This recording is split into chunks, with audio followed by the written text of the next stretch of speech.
Last night Suraj Singh ji Rewa से। राधे श्याम जी। हे परमपिता परमेश्वर, ये अधम आपके सामने बैठने लायक नहीं है। शराब, मांस, अंडा, गुटखा, तंबाकू, सिगरेट आदि कर्म करता था। आपसे दोस्ती हुई, राधा रानी का नाम मिला, आपसे जब से मिला हूं ये सब गायब हो गया। महाराज ये सब छोड़ दिए। हाँ, बहुत बहादुर आदमी हो। महाराज जी, इनका एक प्रश्न था कि ये और इनकी धर्मपत्नी ने लव मैरिज किया था, हाँ, प्रेम बढ़िया, विवाह कोई किया था, 9 साल तक रिलेशन में रहे, हाँ। बट पवित्र नहीं रह पाए। बहुत कठिनाई हुई, माता पिता की मर्जी से इन्होंने शादी कर दी। बट अभी आपका सत्संग सुनने के बाद इनको एकदम नहीं। पश्चाताप हो रहा है कि माता पिता की आज्ञा से शादी हो गया, वो जिससे प्यार किया उससे हो गया। बढ़िया। बट पहले अपवित्र हो गए थे, ऐसा था कि कह रहे अभी बहुत पश्चाताप हो रहा सबसे है। बढ़िया आप बात मना यह है करते कि जिससे आपकी मित्रता हुई वही आपकी अर्धांगिनी बनी, इसलिए उसमें हमें कोई शिकवा शिकायत नहीं। आप आनंद से चलिए और आपका जो प्रेम है वो और पवित्र प्रेम में बदल के दोनों भगवान के मार्ग की अनुसरण करने वाली भक्ति को हृदय में धारण करो और दोनों भगवान को प्राप्त हो तो तुम्हारा प्यार सार्थक हो गया। दोनों एक ही जगह पहुंच जाओगे श्री भगवान के पास। आजकल जो प्यार होता है ना वो सब दिखावटी और नौटंकी नाटक होता है। वासना की पूर्ति की, फिर ब्रेकअप कहते हैं। ये ब्रेकअप मतलब शरीर को तुमने क्या समझ रखा है? दोना पत्तल समझ रखा है? अरे ये जीवन चरित्र है। एक बार जैसे मानो आपने प्यार किया, ठीक है, हाथ मिलाया आजीवन के लिए तो बढ़िया है, हमें कोई परेशानी नहीं। हमें और कोई पक्ष नहीं देखना, तुम कहाँ के हो तुम कहाँ के, नहीं देख। दोनों ने प्यार किया, ठीक है, दोनों ने शरीर भाव किया, ठीक है, आजीवन उसका निर्वाह करो, अब तीसरे को मत छूना। दोनों में अब आजीवन निर्वाह करो, बढ़िया, कोई बात नहीं, क्योंकि कलिकाल है, इसमें इतना ही निर्वाह हो जाए बहुत बड़ी बात है। अब ये तो नहीं है कि थोड़े दिन हमारा मनोरंजन, वो आजकल जो चला क्या लिव इन रिलेशन, बोले अब हमारी नहीं बनी। अरे ऐसी तैसी तुम्हारी बनी नहीं, तुमने शरीर को खिलवाड़ समझ रखा है। ये कौन सा मतलब संविधान चला, हमारी तो समझ में नहीं आता है कि यार महीना 2 महीना तुम्हें रखा, इसके बाद बोला हमारी पसंद के नहीं, फिर इनको रखा, फिर हमारी पसंद के नहीं। ये तो पूरा जीवन मनोरंजन में कट जाएगा। और उसकी हालत क्या हुई जिसको तुमने कह दिया पसंद नहीं? तो मतलब ये क्या रह गया, उसका जीवन क्या रह गया, तुम्हारा जीवन क्या? क्यों लिव इन रिलेशन का मतलब यही तो है ना। हमें जैसा बताया गया, हमें तो पता नहीं। अंग्रेजों का चाल चलन। अंग्रेजों का चाल चलन। कल वही तो एक आए थे, वो कह रहे थे भारत को विश्व गुरु बनाना है। वो कह रहे थे तो भारत को विश्व गुरु बनाना है, ऐसे भारत विश्व गुरु बन जाएगा? बेविचार नहीं बढ़ रहा हमारे भारत में, सोचो तो हम कैसे विश्व गुरु बन सकते हैं? कैसे बन सकते हैं जब हमारे घर में ही पोल है? तो हम घर के गुरु तो बन नहीं पा रहे हैं।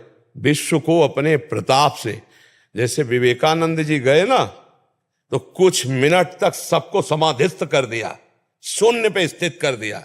भारत का ऋषि गया तो किसी को होश ही नहीं रहे।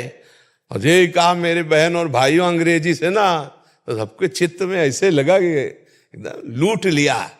और वो नव युवक शरीर, वो तेज, वो ब्रह्मचर्य भारत का जो ऋषि है उसका प्रभाव है।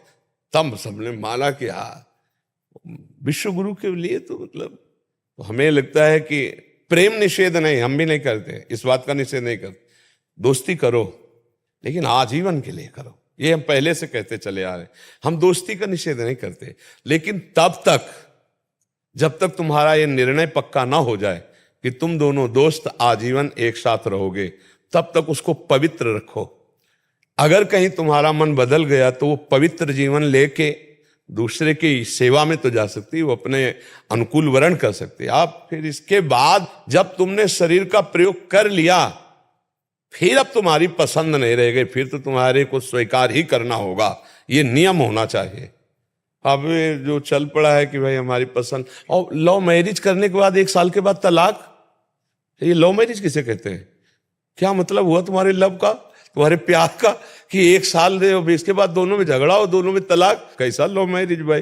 प्यार का मतलब क्या होता है? तो आजकल के बच्चों का थोड़ा लव समझना चाहिए। आपको तो धन्यवाद है कि कम से कम उसका निर्वाह कर रहे हो, और आजीवन निर्वाह करना, और दोनों भगवान के मार्ग में प्रीता से चलना। भगवान का आश्रय लो और सुखी जीवन व्यतीत करने के लिए सहनशील बनो, उसकी गलती को आप सहन कर जाओ, आपकी कटुता को वो सहन कर जाए, गुस्सा आ जाता है। छोटी मोटी आपस में बातें होती रहती हैं, उनको सहा जाता है। ऐसा नहीं कि किसी को, जहां घर गृहस्थी परिवार 4 लोग रहते हैं वहां कभी थोड़ा प्रतिकूलता हो जाती, कभी एक को गुस्सा आ जाती तो एक सह गया, कभी उसको गुस्सा आ गई तो आप सह गए। इसका मतलब अपना नतीजा संबंध विच्छेद तक नहीं पहुंचना चाहिए, अपना नतीजा घंटा आध घंटा में फाइनल हो जाना चाहिए। सॉरी, क्षमा करो, मुस्कुरा दिया वो पानी पानी हो जाएगी। अब आपको ये लग रहा मैं पति हूं, मैं कैसे क्षमा मांगू, तो वो कौन है? वो भी तो परम पति का अंश है, कोई अंतर थोड़ी है, वो भी तो दैवी शक्ति है।